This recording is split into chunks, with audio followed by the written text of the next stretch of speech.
take 3 of me trying to record shit, because I either, 1, get too tired from talking so much, or 2, the camera wants to be stupid. So yeah, I just wanted to do this fanfiction reading thing. If I can accomplish that, that would be fine. And hopefully doing these readings helps me with my stuttering problem, which I hope happens. So let's get right into it before I get too tired. This is Recovery by Miscruft. I actually talked to this guy on the site. There I am right there, so good old Papa Cypher. So yeah, I'll probably send him to this once I'm done, I guess, if he wants it. And mostly I'm just doing this story because it's really short, and I want to do other stories that are longer, but I tried that earlier and it obviously did not go well. I got way too tired in like the first 7 minutes, so that's enough of that. That's why I'm doing this story, and also because I think it's genuinely, you know, a good story, you know. You don't see too much of that on YouTube, you know, good fan fiction being read. So I thought, why not? Why not me do it? Alright, let's get going. Recovery by Miscruft. I hope I'm saying that right. An immense swell of cloud rose slowly into the air, resembling a colossal tidal wave. It loomed menacingly over everything in its reach, forming a barricade between the sun and all below. A long tendril of silvery cloud stuff emanated from its side, as if it were beckoning to someone. Wow, I read that sentence. Oh my god. I need to learn how to talk. That was horrible. If anyone were to fall victim to its charms, they would be swallowed up by its gaping gray jaws, then drawn further inward to reside for an eternity, lost in its cold, dark core. 6 Mark V Supermarine Spitfires, accompanied by 8 Mark II Cs? I'm just going to say Mark II, because I don't know what that C means. Hawker Hurricanes cruised through the air in a perfect V formation. James glanced down at the altitude gauge of his Spitfire. One like little grammar Nazi-ish thing that I have is that, because I know I'm probably going to send this to Miscruft, he's probably going to see it, but maybe altitude shouldn't be capitalized there in that sentence. I don't know, it's just a grammar Nazi thing. And also like 19,000 feet right here. Yeah, maybe something should be done about that too. I always heard that it's good to instead of writing the number, write it out in words. So instead of like 19,000 as the number, write it out as the word. You know, 19,000 as the word. If that makes any sense coming from my mouth. Probably doesn't, but hopefully he gets the idea. Just a little note. Just the altitude. Okay, 19,000 feet, just the altitude where the air becomes uncomfortably thin. Reaching up with a gloved hand, he fiddled with his oxygen mask before strapping it across his face. He felt an involuntary shiver run down his body. No matter how many times he went up, he would never be able to shake off the mind-numbing cold of the Earth's troposphere. As if echoing his own thoughts, the intercom crackled to life. Bloody hell, Commander. Can we get a move on? I am going to, like, me saying these like British slang things in my voice is just gonna sound awful, so try not to cringe too much listening to this, alright? Alright, I'm freezing my bollocks off up here. Yeah, it's gonna sound terrible.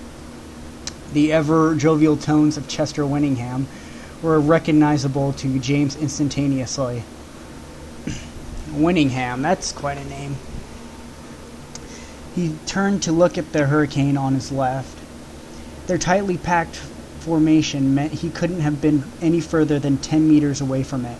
Inside the cockpit, he saw Connor, one of his closest friends, roll his eyes before putting his mask on. Was his mask off? Ooh.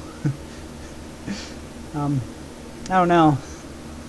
I mean, like, James's mask was already Oh, his mask is off too. Never mind. I'm an idiot. Okay. They haven't put their masks on yet. Alright. Roger that. And, okay, before putting his mask on... Alright. This is my first video, so bear with me here. I'm afraid I'm gonna have to second that, Skipper. We've been up here nearly 2 hours now. Adrian Helford groaned into the radio. I can't feel my legs no more. I can't feel my legs no more. What a great line. For Christ's sake, why haven't we seen them by now? Monty snapped, the sound of him slamming his fist into the cockpit window in frustration audible over the intercom. Now do you guys see why I want to do these readings? I can't talk worth a shit. Calm down, Monty. You might need that window in a bit, Henry Evans joked. Shut your mouth, Evans, Monty quickly retorted, irritable as ever. Relax, boys, the mature and reasonable voice of Ben Talbot? I'm not sure how to pronounce that. Cut in. Not gonna lie, this is pretty odd. Those German lads are usually pretty punctual in getting it over and done with. There was a... God, I'm getting tired. My voice is getting tired. This is not good. This is how the first recording I did fucked up. Ooh, it's always like the 6-7 minute mark. I start to feel fatigue. Let me get some water real quick. Hold on, everyone. Cypher's getting tired here. Alright, hopefully that helps. There was a unanimous agreement over the intercoms. So what's the plan then, Skipper? Sam Taylor inquired over the radio. There was a long silence. All of the crew of St. George's Senior School waited expectantly for a reply from their commander. Finally, the emotionlessness and uncompromising voice of Squadron Commander William Hughes drifted out of the pilots' headsets. We followed the plan we agreed on beforehand. Alpha Squadron proceed to climb to 25,000 feet. Ooh, I am getting tired. Oh my god, this is bad. This is so bad. Alright. Commander, I don't think Jacob Sanders began, but was interrupted by a calm yet cold retort on the part of William. To be quite honest, Sanders, I don't give a shit what you think. If you continue to cause unnecessary radio chatter by sharing your thoughts and feelings to the squadron, I will shoot your fat ass out of the air myself. I know that's not how you pronounce ass in British talk, but I'm not going to try to pronounce that. It's going to sound cringy. I'm not going to try. So that's why I said ass. Alright. Another long silence followed. Begin climb to 25,000 feet. James increased the throttle on his Spitfire, prompting the Rolls-Royce Merlin engine to wail demonically. Slowly, he pulled back on his control stick, causing the elevator to raise. The Spitfire effortlessly soared into a climb. James felt himself being pushed back into a seat by the sheer force generated by his plane's phenomenal climb rate. He would never get tired of that feeling. The mixture of fear and exhilaration, the roar of his Spitfire invoked in him. It was times like these when he truly recognized he was never really in control of this beast. He was merely being carried along for the ride. Such a prospect was nothing short of terrifying, but simultaneously it was intoxicating. It was addictive. Whew! I made it through that part. And I do like that last little paragraph there. It was a lot of, the whole, I wish I can highlight when I click. Highlight the words when I click, so I can point out what parts I really like. But that last paragraph, it really explains, how he likes to, what he feels when he's flying. I really like that detail. I hope to do that for my own story in some way, hopefully. Whew. I need a second of break. Because that took so much out of me. And like I said, I'm mostly doing the story as like a practice run, because I want to do longer stories in the future. And I'm just kind of doing this just to get my bearings. So I need to rest because I am super tired. My first YouTube video, and I don't talk a whole lot, so yeah. Alright. Another half hour passed, and there was still no sign of the opposition. That was until all of a sudden Daniel Wallace bellowed into the intercom. Target spotted, 11 o'clock, by that cloud. He was breathless with excitement. Oh, breathless. I feel that, bud. James craned his neck to get a good view of the supposed sighting. Surely enough, 18 aircraft had emerged out of an enormous gray cloud storm, resembling a flock of oversized metallic birds. "They're making a beeline towards us, Commander," Chester piped up once again, his voice shaking with anticipation. "Looks like 10 BF-109s, 6 I don't know how to pronounce that. Focke-Wulf 190s, and Harry Davies was interrupted. Yeah, forgive me if I can't pronounce foreign, names like that. It's not a strong suit of mine. I will still try, though. I will still try that. So, do I get brownie points for trying? Hopefully I do. Jesus Christ, are those Messerschmitt 410s? Connor exclaimed, shielding his eyes from the sun to get a better look at the two heavy fighters accompanying the approaching enemy squadron. James cursed into his mic. Fucking hell. I didn't have a clue this lot were so heavily armed. They're the bloody Munich Academy. What the hell else did you expect, mate? Henry replied with a nervous laugh. Whew. Getting through this. If you hear any clicking, it's probably my chair, because I'm moving it around, because... Oh my god, I think I'm done recording for the rest of the day after this video. Shit. Alpha Squadron, listen up. The authoritative voice of William Hughes dominated the intercom. Everyone fell silent. The opposition don't know that we've seen them yet. Let them think they have the element of surprise. Continue our course as normal. On my mark, break, and commence attack. James gripped his control stick with both hands. His gloved knuckles were white. He couldn't take his eyes off the approaching forces. Could they really take out such powerful opposition? He had been dogfighting since he knew how to take off and land an aircraft. Yet in all his 15 years, he had never come up against such a formidable force as the one ascending rapidly towards him right now. God, I wish I wouldn't butcher that so much, but that's why we're here, so that in future recordings I don't butcher shit like this. Just the name of the Munich Academy struck fear into the hearts of opponents around the world. The reputation alone was intimidating. As a brother school to the Black Forest Peak Girls Academy, James expected no less. They were recognized around the world as the very best at the sport of dogfighting. Commander, they're actually getting fairly close to us now. Sam's voice became louder with every word. They can't be any less than 400 meters away. Ben spoke quickly. Wow, what word was that? I was saying. If you needed any proof to how tired I am, then there you go. There you have it. I'm going to break for water real quick, if you don't mind.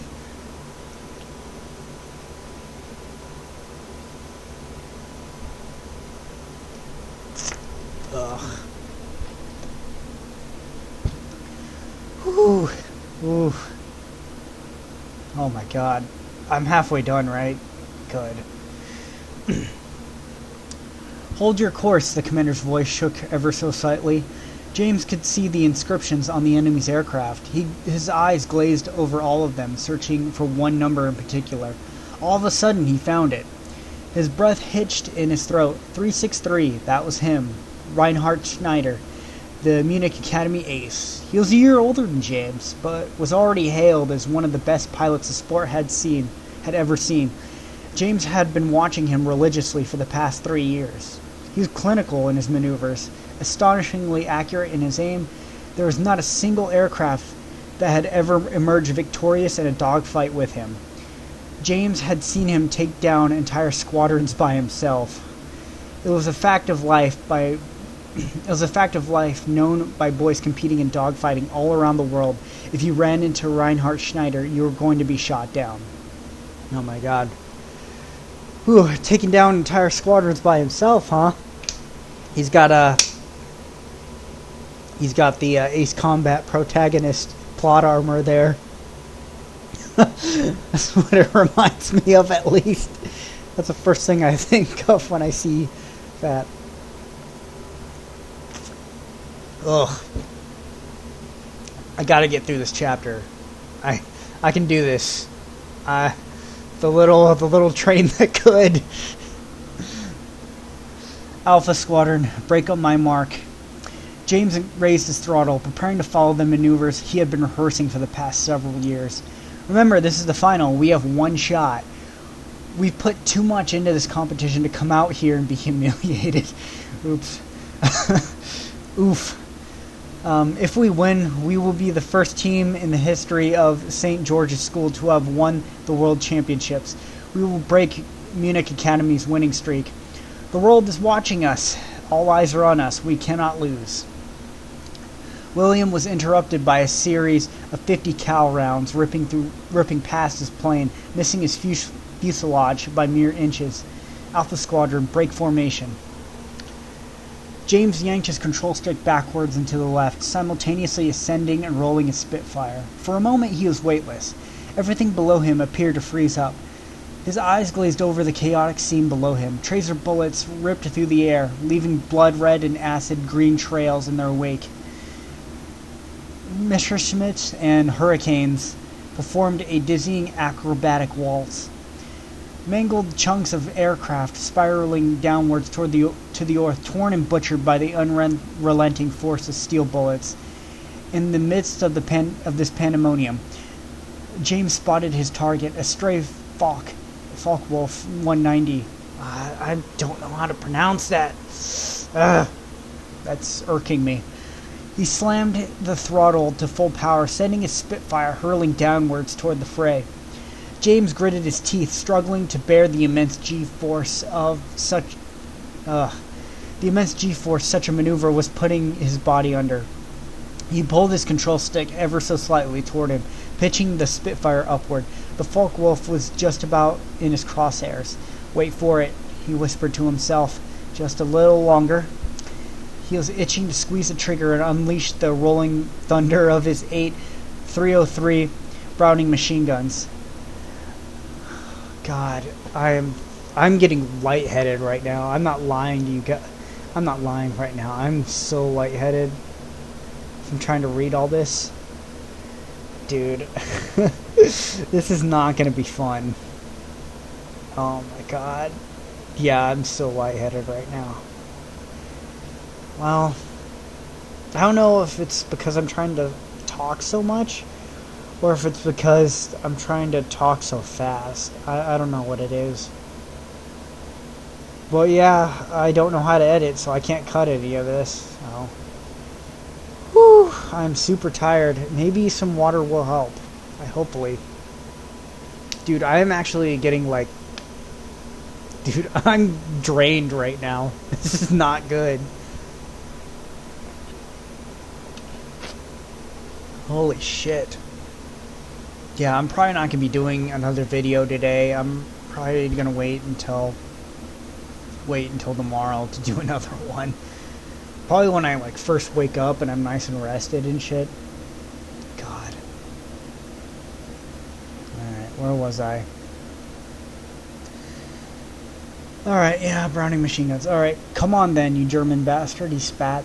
James pushed the throttle up to 110%, causing his Spitfire to let out an ungodly scream. There was that feeling again. He was riding with a fury. He hurtled downwards towards the Focke-Wulf. James saw the pilot jerk his head to see the Spitfire tearing through the air towards him. He could see his eyes grow wide in shock. He could see him desperately try to pull up and out of the way, but he was too late. A voice rang out in James's head, bellowing, "Take the shot!" He did not need to be told twice. He squeezed the trigger with all his might. Red tracer rounds lacerated the air like a horde of bloodthirsty piranhas.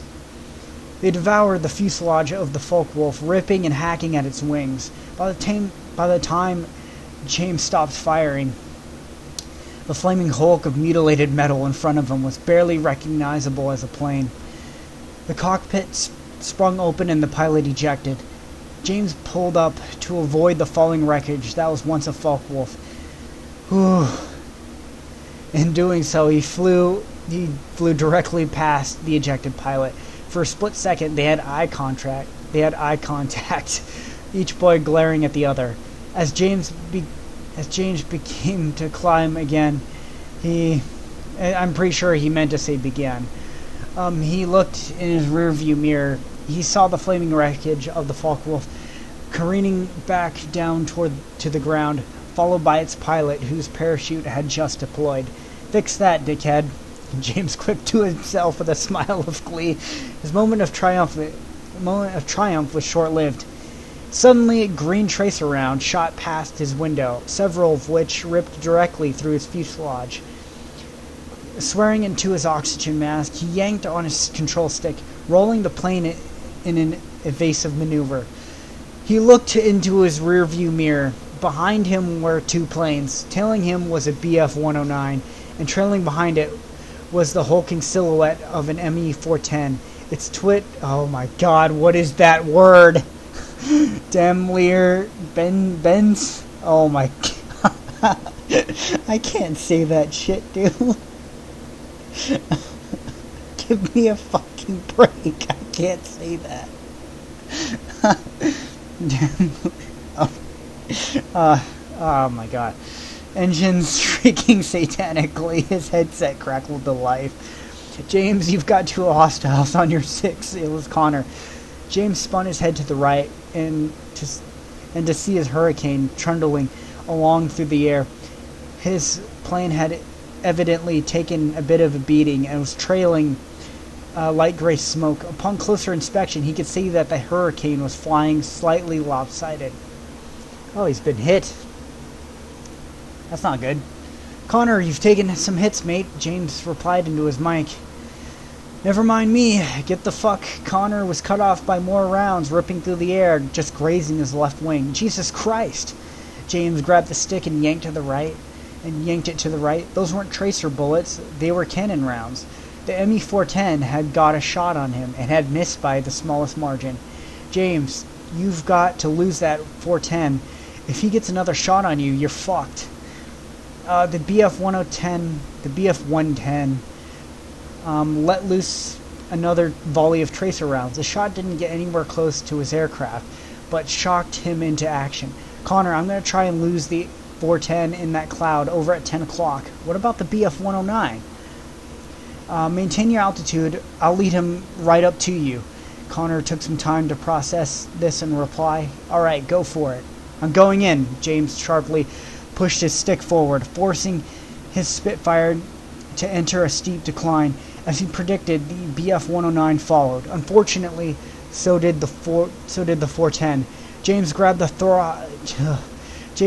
throttle control and shoved it up to full power. He looked at his speedometer.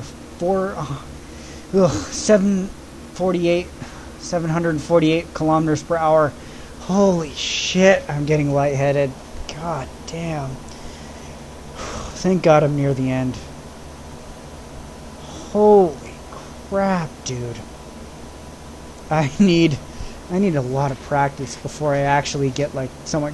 And will my chair stop creaking, for the love of God? Ugh. I hope you guys weren't expecting an audiobook, because you're not getting it. You are not getting it. Ugh. I am legitimately, like, closing my eyes right now. I'm so tired. I hope you guys are having fun watching me, struggle through this. Ugh. I am suffering right now.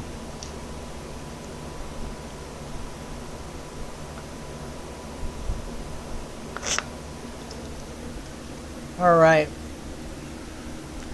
Hopefully I can finish this. Faster, he whispered to himself. He pushed the stick forward even further, taking the plane into a dive. He looked in the rearview mirror to see both enemy aircraft following him. Alright. He pushed the stick as far forward as possible, bringing the plane into a completely vertical position. 897 kilometers per hour. Good enough, he thought to himself. He took a deep breath, like I need to right now, and proceeded the wrench. I'm pretty sure he meant to say to wrench the control stick backwards. The entire frame of the plane. Oh, that kind of rhymes. That's cool. Audibly creaked as he rapidly pulled out of the dive and headed for the cloud. The G-force was almost unbearable. He forced his eyes open and turned his head to look out of the cockpit window. The BF-109 had managed to pull out of the dive and was continuing to pursue him. Luckily for James, his maneuver had caught the pilot of the 410 off guard. He could see him laboriously pulling his 6,000-kilometer aircraft out of a dive. 6,000-kilo aircraft out of a dive. By the time the Munich Academy pilot was flying horizontally once more, James had disappeared into the clouds, following closely by the 109. I don't know about you, David, but I think that was a very well-executed maneuver. I'm going to have to agree with you there, Larry. Whilst the Munich Academy's Messerschmitt 410 has astonishing firepower, its weakness lies in its turning speed. It just can't keep up with the lighter St. George's aircraft. That there was James Wright of St. George's School. He's one of the youngest on the team. He's one of the youngest on the team and has had an excellent tournament so far. We've already seen him take down Gerhard Muller's Falkwolf. Oh God, it's so bad I can't say that. Which was a big loss for the Munich Academy. Muller having the second highest kill rate in the team. I'd say he's the one to watch out for in the future, Larry. Well, David, let's hope he can turn the tables for the St. George's team, who are currently 6 planes down. They only have 8 aircraft left compared to Munich Academy's 15. They're completely outnumbered. Thank God that chapter's over. I've struggled so much through that. I hope that whoever's watching this isn't cringing too much. Oh God. I'm literally sweating right now. I am. I have fans running. I don't know if you can hear them. I have fans running in my apartment. And I am literally sweating right now. And my chair is creaking again, which is fantastic. And there's weird static in the background that I can't get rid of because of Bandicam. I don't know if you guys can hear that, but I can. So that was the first chapter of Miscruft Recovery. Hopefully my next audio reading is slightly better. But I am lightheaded and tired. So I think this will be it for me recording today. I hope you enjoyed that. I'll see you guys, or you guy, if it's just Miscruft watching this. I don't know if anyone's gonna find this at all, but you know, if you do, hope you enjoyed it. See you later.